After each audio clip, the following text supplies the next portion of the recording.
بسم الله الرحمن الرحيم كتاب أنزلناه إليك مبارك ليدبروا آياته وليتذكر أولو الألباب صدق الله العظيم.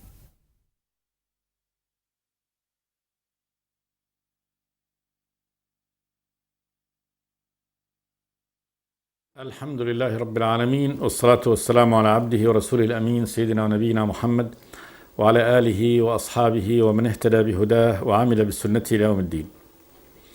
وبعد، فيقول الله تبارك وتعالى: قال رب إني قتلت منهم نفسا فأخاف أن يقتلون وأخي هارون هو أفصح مني لسانا فأرسله معي يرد أن يصدقني إني أخاف أن يكذبون. قال سنشد عضدك بأخيك ونجعل لكما سلطانا فلا يصلون إليكما بآياتنا أنتما ومن اتبعكما الغالبون. فلما جاءهم موسى بآياتنا بينات قالوا ما هذا إلا سحر مفترى وما سمعنا بهذا في آبائنا الأولين. وقال موسى ربي أعلم بمن جاء بالهدى من عنده ومن تكون له عاقبة الدار إنه لا يفلح الظالمون. يخبر سبحانه وتعالى أن موسى عليه السلام عندما ناداه ربه بالطور وحمله الله تبارك وتعالى هذه أمانة الرسالة إلى فرعون وقومه، وأخبره الله تبارك وتعالى بأنهم كانوا قوما فاسقين، وأراه الله تبارك وتعالى آيتين يعني في نفسه: عصاه التي يحملها عندما يلقيها في الأرض تصبح يعني ثعبانا مبينا، وكذلك يده السمراء يدخل يده في جيبه ثم يخرجها فإذا هي بيضاء للناظرين. واعتذر موسى أولا، قال لما أمره الله تبارك وتعالى قال له الله: فذلك برهانان من ربك إلى فرعون وملئه إنهم كانوا قوما فاسقين. قال رب إني قتلت منهم نفسا فأخاف أن يقتلون وأخي هارون هو أفصح مني لسانا فأرسله معي يرد أن يصدقني إني أخاف أن يكذبون. شفع عند الله تبارك وتعالى في أخيه هارون أن يرسله الله تبارك وتعالى معه ليتكلم عنه، وذلك أنه يعني كان في لسانه ثقل عظيم. قيل أو قال ابن عباس رضي الله تعالى عنه كما جاء عنه في حديث الفتون الطويل فيما تعرض له موسى عليه السلام في حياته الطويلة من الابتلاءات العظيمة، ابتلاء وراء ابتلاء منذ ولادته وإلى أن توفاه الله تبارك وتعالى. من هذه الابتلاءات أنه كان يوما في حجر فرعون فنزع يعني شيئا من شعر لحيته، فتذكر يعني فرعون ما قيل له من أنه سيكون من بني إسرائيل من يقتله، وأنه توسم في هذا الفتى الجريء الذي تبنته امرأته وأصبح يعني أثيرا وحبيب لديها، أنه سيكون هذا يعني هلاكه على يد هذا، وأراد أن يقتله عند هذا كما أراد أن يقتله قبل ذلك عندما جيء به من البحر وانتشل. فقالت امرأته إنه لا يعرف أن هذا يعني غلام صغير لا يدرك يعني ما فعل، ويعني نزعه لشيء من لحية ديت إنما كما يصنع أي طفل يعني يداعب أهله ويداعب أباه، وأنه لا يعرف يعني لا يستطيع أن يميز بين تمر وجمر. فقال فليعطى له التمر والجمر يشوف يميز بينه لا، فجاء بصحن فيه جمر وصحن آخر فيه تمر وقدم لهذا الطفل. يقول ابن عباس وهذا طبعا كلام لا يمكن أن يؤخذ إلا عن الوحي، أن جبريل أخذ يده ووضعها في الجمر وأخذ جمرة ووضعها في فمه، فأخذ جمرة وضعها في فمه وطفل صغير، وكان في هذا نجاته ومن القتل، وأنه لا يميز بين هذا وهذا، فطفل يروح يضع يده في يعني لم يصبح مميزا بعد ويميز بين أن هذه نار تحرق وهذه جمرة تؤكل، وأخذ النار التي تحرق ووضعها في فمه، مما يدل على أنه يعني ما زال بعد في سن عدم التمييز، لا يميز بين هذا وهذا، وأن هذه أحرقت لسانه، وأنها بقيت إحراق اللسان هذا بقي فيه هذا الثقل الذي في لسانه منذ ذلك الوقت. فاعتذر موسى عن حمل رسالة الرب تبارك وتعالى، وأنه لا يستطيع أن يفصح بما في نفسه لفرعون عندما يدعوه. وفي الآية الأخرى قال ويضيق صدري ولا ينطلق لساني فأرسل إلى هارون. وهنا قال الله تبارك وتعالى يعني عن قول موسى قال وأخي هارون هو أفصح مني لسانا. الفصاحة هو يعني سهولة والبيان ووضوحه. هو أفصح مني لسانا فأرسله معي ردءا. أرسل هارون ردءا يعني مساعدا ومعاونا لي في هذا الأمر، ويردأ عني يعني ما يمكن أن يأتيني من يعني الاتهام والقول من فرعون. يصدقني في مقالتي، وأننا يعني بالفعل رسولان من رب الله من رب العالمين سبحانه وتعالى. ولذلك قال إنا رسول رب العالمين. نحن يعني قد أرسل الله تبارك وتعالى كلانا، الله تبارك وتعالى أرسل إليك، فيصدق ويقول نفس المقال التي يقولها موسى عليه السلام. يصدقني في مقالتي. إني أخاف أن يكذبون. هذا أيضا من جملة الاعتذار. فهنا يقدم موسى عليه السلام أمام الرب تبارك وتعالى يعني الأمور التي ممكن أن تعيقه في القيام بهذه المهمة. ليس هذا يعني نقول عن المهمة، لكن بيان الأمور التي يعني ستعترضه في مهمته. أول شيء أن يعني قوم فرعون سيلاحقونه بقضيته الأولى، قتله للفرعوني. لسانه ثقيل، فالطلب من إن واحد يشد يعني أزره ويعضده في رسالته. ثم أنه كذلك القوم سيكذبوه، فماذا يكون يعني الأمر؟ قال له الله تبارك وتعالى سنشد عضدك بأخيك. فهذا أول شيء. استجاب الله تبارك وتعالى شفاعته وطلبه من الله تبارك وتعالى أن يرسل الله إلى هارون، فقال له سنشد عضدك بأخيك. العضد هو يعني ما فوق الساعد. اليد تكون من الكف والساعد والعضد، والإنسان يعني إذا شد عضده يعني قواه الله تبارك وتعالى. والمعنى سنقويك في هذا الأمر ونسد عضدك بأخيك بهارون عليه السلام. قبل الله تبارك وتعالى شفاعته. وتقول عائشة رضي الله تعالى عنها لم ينفع يعني أخ أخاه بمثل ما نفع موسى أخاه، فإنه شفع له في النبوة اللي هي أعلى الدرجات. شفع له بالنبوة وقبل الله تبارك وتعالى شفاعته. ما في أخ يعني نفع أخاه كما نفع موسى هارون عليه السلام. قال سنشد عضدك بأخيك ونجعل لكما سلطانا، حجة وقهر وسلطة وقوة فلا يصلون إليكما. نجعل لكما سلطانا يعني على فرعون وملئه، فلا يصلون إليكما بعذاب، بقهر، بسجن، بما يعني سيجعلهم الله تبارك وتعالى مع هذا السلطان القاهر الذي يضعه في قلوب الناس من تعظيمهم ومن إجلالهم ومن رهبتهم ومن الخوف من المساس بهم، ما يحميهم من تسلط فرعون، والحال أنه متسلط بكل ما يشاء، يقتل هذا ويسجن هذا، فإنه المتفرد بالأمر والذي لا يرد أمره، ويقول لقومه ما أريكم إلا ما أرى وما أهديكم إلا سبيل الرشاد. لكن أخبر الله تبارك وتعالى بأنه سيجعل لموسى حماية، لا يستطيع.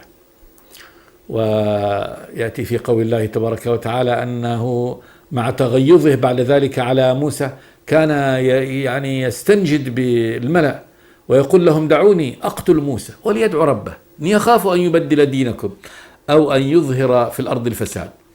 وكأن هناك قوة تحجبه وتمنعه أن يبطش بموسى عليه السلام، وهذه هي القوة، السلطان الذي جعله الله تبارك وتعالى له. قال جل وعلا: ونجعل لكما سلطانا فلا يصلون إليكما بآياتنا أنتما ومن اتبعكما الغالبون. بآياتنا، بآيات الله تبارك وتعالى التي يعطيهم الله تبارك وتعالى إياه، العصا والتي غلبت كل سحر السحرة ومكر فرعون.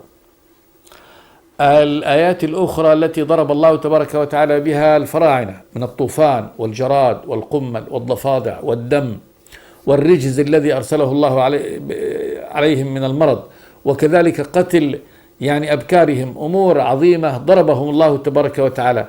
قال الله تبارك وتعالى لهما: بآياتنا أنتما موسى وهارون ومن اتبعكما من بني إسرائيل ومن غيرهم الغالبون، الذين يغلبون.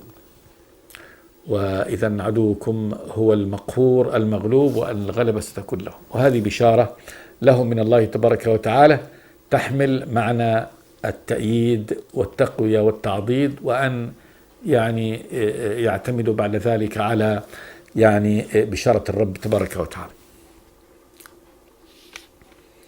أخذ موسى هذا وقبل الله تبارك وتعالى دعوته، وحمل موسى هذه الرسالة العظيمة من هذا المكان من طور سيناء ونزل إلى أرض مصر، وكان من شأنه أن كلم هارون، ثم بعد ذلك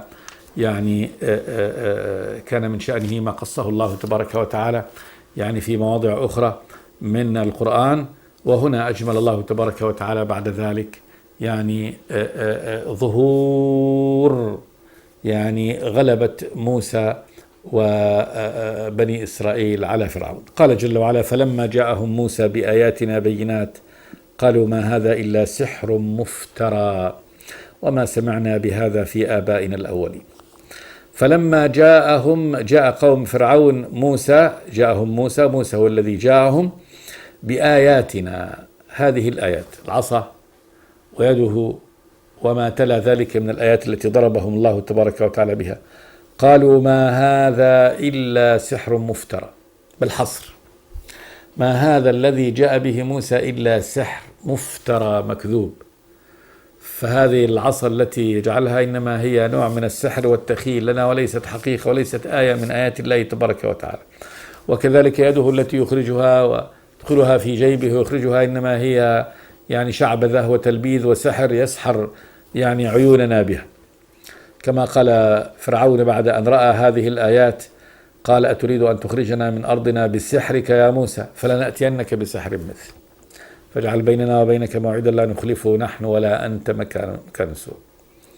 وقال لقومه لما رأى هذه الآيات: قال إن هذان لساحران يريدان أن يخرجاكم من أرضكم بسحرهما ويذهبا بطريقتكم المثلى. فجمعوا مقالتهم في أن هذا الذي يرونه من آيات الله تبارك وتعالى الباهرات الظاهرات أنها سحر. قالوا ما هذا إلا سحر ومفترى مكذوب، وما سمعنا بهذا في آبائنا الأولين.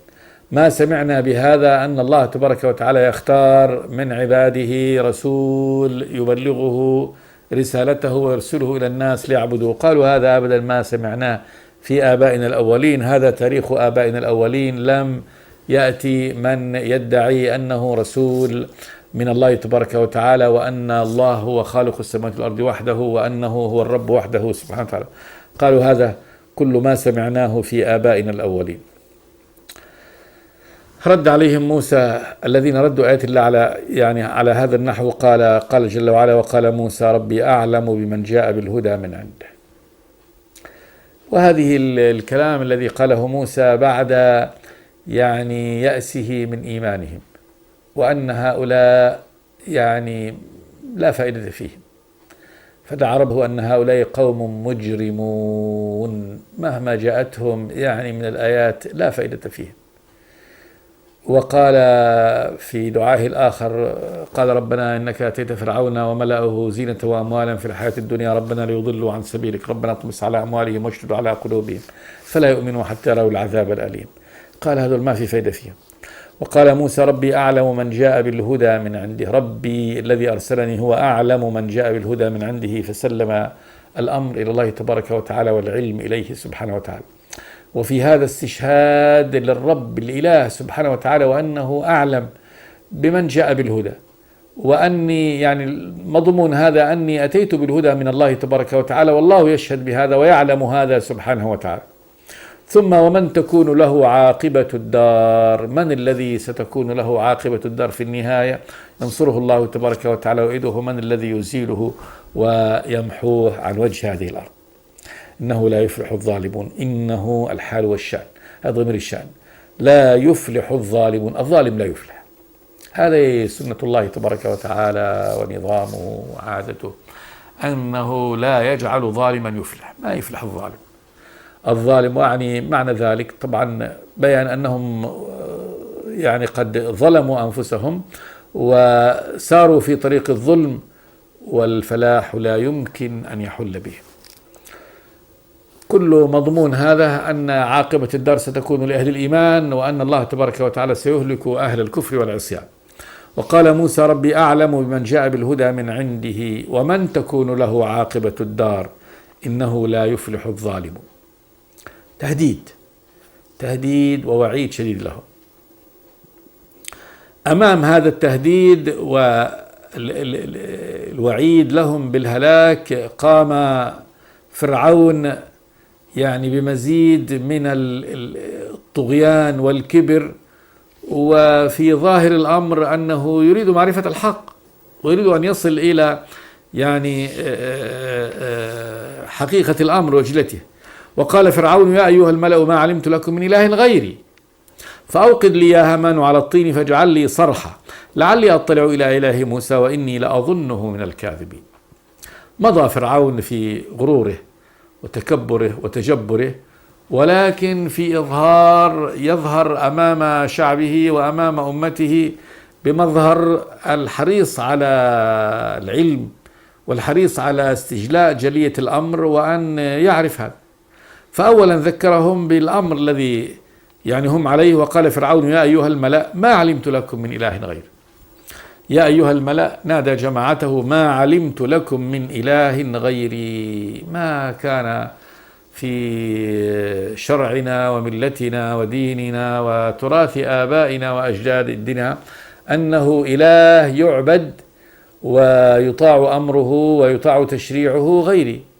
فهو هو يعتبر نفسه أنه من سلالة الآلهة، وأنه إله من هؤلاء الآلهة، وأنه قد أجمع يعني المصريين على عبادة هذه الأسرة يعني فردا بعد فرد، فهم آلهتهم، وأنه هذا هو تاريخهم وهذا نظامهم وهذا نظام حياتهم. ما علمت لكم من إله غيري، إله يعبد ويسار بأمره غيري. ثم كأنه من باب يعني التنازل قال فأوقد لي يا هامان على الطين فاجعل لي صرحا. أوقد على الطين إذا يعني أوقد عليه وأشعلت النار تحته وفيه فإنه يتحول إلى الآجر الأحمر، يصبح حجر آجر أحمر. وهذا من اختراع المصريين القدماء، تحويل طابوق أو القوالب هذه اللبن من وضعها الطيني إلى وضع الحجارة الحمراء، وذلك بأن يجعلوا ما يسمى القمائن التي هي يرصون الطابوق بعضه فوق بعض الطين هذا اللبن، ثم يغطونه حتى بالطين حتى لا تكون فيه منافذ، ثم يشعلون تحته حتى يصبح يعني الآجر الأحمر. قال له فأوقد لي يا هامان على الطين، أي ليحول هذه إلى آجر، والآجر مثابة الحجارة، وهذه ممكن أن يعني يرتفع بها بالبناء طوابق متعددة. أما اللبن فإنه يكون ثقيل ويكون أيضا هش ولا يتحمل يعني الأدوار العالية. فأوقد لي يا هامان على الطين فاجعل لي صرحا. الصرح هو القصر العظيم المرتفع الذي يكون طبقات بعضها فوق بعض. لعلي أطلع إلى إله موسى، أطلع على هذا الصرح ثم أنظر يعني بعد هذه الطبقات العالية وأطلع إلى إله موسى. وهذا فيه من الأدلة الظاهرة على أن موسى عندما يعني يخبر الناس بإلهه الذي يعبده أنه سبحانه وتعالى في السماء وأنه في العلو. فأنظر إلى هذا الإله الذي يذكر موسى بأنه في هذه السماء وفي العلو، فأطلع عليه وأنظر هل هناك بالفعل إله غيري يعني في هذا الوجود موجود في السماء أم لا. فأطلع إلى إله موسى، ثم قال وإني لأظنه من الكاذبين. وإني لأظنه، ظنه الرجحان من الكاذبين، وهذا استهزاء بموسى وبيان أنه يعني يظهر لشعبه ولأمته أنه رجل باحث عن الحق، وأنه يغلب، وفي تغليبه أن موسى كاذب. ليس هناك إله يعني في هذا الوجود إلا الفرعون الذي يعبد، وهو يعني مصدر النعمة ومصدر الخير ومصدر الإشراق، كما كان يعني يعتقد قدماء المصريين في ملوكهم هذا. قال جل وعلا واستكبر هو وجنوده في الأرض بغير الحق. لا شك أن فرعون هو الكاذب، وأنه يعلم حقيقة أن هذه الآيات التي جاء بها موسى يعني أنها آيات الله تبارك وتعالى، وأنه لا يقدر على هذا إلا الله. وقد ظهر كذبه مرارا وتكرارا، وظهرت آيات الله تبارك وتعالى له مرارا وتكرارا. فإن من البداية موسى خاطبهم أولا بالعقل في التعريف برب العالمين سبحانه وتعالى، عندما دعاه فقال له فرعون وما رب العالمين؟ قال رب السماوات والأرض وما بينهما إن كنتم موقنين. رب العالمين هو رب هذه السماوات ورب هذه الأرض، فإن هذا الوجود لا يمكن له إلا من موجد خلقه، وهذا الذي خلق هذا الوجود المشاهد هو رب العالمين سبحانه وتعالى. قال رب السماوات والأرض وما بينهما إن كنتم موقنين. قال لمن حوله ألا تستمعون؟ قال ربكم ورب آبائكم الأولين خالقكم أنتم الذي خلقكم من وخلق آبائكم الأولين. فعند ذلك لم يدلي بحجة، قال إن رسولكم الذي أرسل إليكم لمجنون. قال رب المشرق والمغرب وما بينهما إن كنتم تعقلون. الرب الذي أدعوكم إليه هو رب المشرق، كل هذه المشارق حيث مشارق يعني الشمس وغيرها، والمغارب، وما بين المشرق والمغرب، كل هذه خلق الرب تبارك وتعالى إن كنتم تعقلون. فعند ذلك لم يستطيعوا في باب هذه يعني باب البرهان الدليل العقلي الملجئ الذي هو بالضرورة لا بد أن يذعن له كل من يعني صاحب عقل، فإنه لا خالق في هذا الوجود إلا الله تبارك وتعالى. وهذا الوجود الموجود لا شك أنه يدل على أن له خالق خلقه ورتبه على هذا النحو. فقال له لئن يعني لم تنتهي عن مقالتك هذه لأجعلنك من المسجونين. قال ولو جئتك بشيء مبين. جاءت الآيات الأخرى بعد الآيات هذه العقلية المشاهدة، الآيات الأخرى الحسية المشاهدة بالنظر. قال فأتي به إن كنت من الصادقين. فألقى عصا فإذا هي ثعبان مبين، ونزع يده فإذا هي بيضاء للناظرين. فعلى طول رتب هذه إلى السحر، وجاء جمع يعني السحرة وأراد أن يبطل هذا، فالذي بطل هو سحره وسحر السحرة، ثم شهادة السحرة جميعا أن هذه آية من آيات الله تبارك وتعالى. الله يقول فألقي السحرة الساجدين قالوا آمنا برب العالمين رب موسى وهارون فآمنوا. فهذا علم يقيني حسي مشاهد يقوم عليه البرهان والدليل على أن هذه آية من آيات الله تبارك وتعالى. ثم جاءت بعد ذلك الآيات بعد ذلك آية تلو آية، والله تبارك وتعالى يخبر بأنه لا تأتيهم آية إلا وهي أكبر من أختها. آية الدم، ينزعون الماء من النهر ثم يضعونه في آنيتهم فيصبح دما عبيطا. هذا أمر عظيم.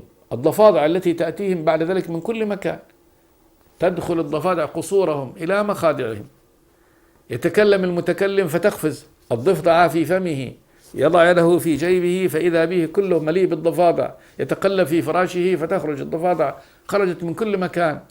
أمر كله آيات تأتيهم على هذا النحو ولا يرعون. ولذلك قال يعني في نهاية المطاف قال موسى لفرعون قال لقد علمت ما أنزل هؤلاء إلا رب السماوات والأرض بصائر وإني لا أظنك يا فرعون مثبورا.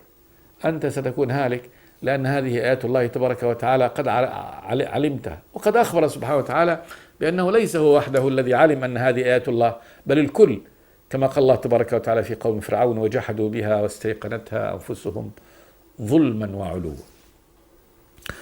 فهنا قال جل وعلا: واستكبر، أي فرعون هو وجنوده في الأرض. استكبر، طلب الكبر والتعالي، وأنه لا يمكن أن يدخل في هذا الأمر ويؤمن بهذا الإله ويتبع أمر هذا الرسول، والحال أنه من قوم هم عبيد لهم. قال: أنؤمن لبشرين مثلنا وقومهما لنا عابدون. قوم يعبدون، كيف نذعن لهم ونسير في ركابهم ونؤمن بهم؟ واستكبر هو وجنوده الذين ساعدوه أزروه في هذا، في الأرض، أرض مصر، بغير حق أن يتكبر على هذا. كيف يتكبر على ربه وإلهه وخالقه ومولاه سبحانه وتعالى؟ فكبرهم إنما هو استكبار بغير الحق، بل بالباطل وبالزور وبالكذب الذي أقنعوا أنفسهم به. وظنوا أنهم إلينا لا يرجعون. اعتقدوا بظنونهم الفارغة أنهم إلينا، إلى الله تبارك وتعالى، لا يرجعون، في نهاية المطاف يموتون، وأنهم يعودون إلى الله تبارك وتعالى فيحاسبهم إلى أعمالهم، وأنه ليس إلا هذه الدنيا، وأنه إن كان حياة فسيكون الملك منهم ملكا، والوزير منهم وزيرا، والغني منهم غنيا، والفقير منهم فقيرا. ستعود الحياة عندهم مرة ثانية، لكن ستعود على النمط والنظام الموجود الذي هو موجود في هذه الدار. تكون دار أخرى، كان يعتقد المصريين هذا، لكن الملوك هم الملوك، والوزراء هم الوزراء، والسوق هم السوق. كأنها مسرحية تتكرر نفسها، وليس هناك إله يعبد، تعالى الله عن ذلك علوا كبير. فقال جل وعلا: واستكبر هو جنوده في الأرض بغير الحق وظنوا أنهم إلينا لا يرجعون. وهذا وعيد عظيم من الله تبارك وتعالى لهم. قال جل وعلا: فأخذناه وجنوده فنبذناهم في اليم فانظر كيف كان عاقبة الظالمين. فأخذناه، الأخذ الهلاك، هو أخذه الله تبارك وتعالى وجنوده، فأخذناه وجنوده، جنوده الذي كانوا معه. وقد بين الله تبارك وتعالى هذا، أنه كيفية هذا عندما أمر الله تبارك وتعالى موسى بأن يخرج هو بني إسرائيل من أرض مصر ليلا. قال تبارك وتعالى لموسى: وأوحينا إلى موسى أن أسر بعبادي إنكم متبعون. قال: حيتبعوكم، اخرجوا وراء. فأرسل فرعون في المدائن حاشرين جامعين، يجمعون كل القوة، الجنود النظاميين وغير النظاميين، يقول لهم: إن هؤلاء لشرذمة قليلون وإنهم لنا لغائظون وإنا لجميع حاذرون. لا بد أن نخرج مرة ثانية ونرجعهم إلى الذل والقهر، ويبقوا تحت ذلنا وقهرنا لا يتجمعوا بعد ذلك ويصبحوا قوة ويغزون، فلنأتي بهم مرة ثانية. قال جل وعلا: فأخرجناهم من جنات ونعيم وكنوز ومقام كريم ونعمة كانوا فيها فاكهين. أخرجهم الله تبارك وتعالى مما كانوا فيه من النعمة، وأخذوا سحبوا من أرض مصر، وجرهم الله تبارك وتعالى إلى مهلكهم في البحر. قال جل وعلا: فأخذناه وجنوده فنبذناهم في البحر. النبذ هو الإلقاء بإهمال، وذلك أنه دخل موسى عندما لحق به فرعون، أمر الله تبارك وتعالى موسى أن يضرب البحر بعصاه، فانفلق البحر فكان كل فرق كالطود العظيم. دخل موسى هو وقومه بأرض يابسة، فاضرب لهم طريقا في البحر يابسة لا تخاف دركا ولا تخشى، حتى خرجوا إلى الشاطئ الآخر. ودخل فرعون أيضا، مع أنه رأى هذه الآيات ولكن لم يراه، دخل في البحر، فلما كانوا في وسطه أمر الله تبارك وتعالى البحر أن ينطبق عليه. فأخذناه وجنوده فنبذناهم في اليم، البحر. قال جل وعلا: فانظر كيف كان عاقبة الظالمين. خطاب من الله تبارك وتعالى رسوله أن ينظر في العاقبة، المريرة السيئة التي كان وصل إليها هؤلاء الظالمين. نقف عند هذا ونكمل في الحلقة الآتية إن شاء الله. استغفر الله لي ولكم من كل ذنب. صلى الله وسلم على عبده ورسوله محمد. بسم الله الرحمن الرحيم. كتاب أنزلناه إليك مبارك ليدبروا آياته وليتذكر أولو الألباب. صدق الله العظيم.